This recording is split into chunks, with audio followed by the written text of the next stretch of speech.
अस्सलाम वालेकुम दोस्तों, ये शौक तो रस कबूतर दा माशाल्लाह बहुत आला बड़ा नायाब कबूतर है। गारंटी जी इस कबूतर दी कि ਇਹਦਾ बच्चा ज़ाया नहीं जी हो सकता।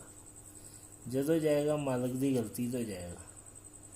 ये परां दी शेप चेक करो, बगल चेक करो, इंडियन कबूतर जी।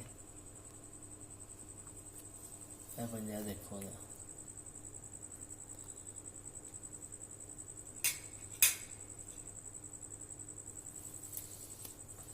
यह टेल चेक करो।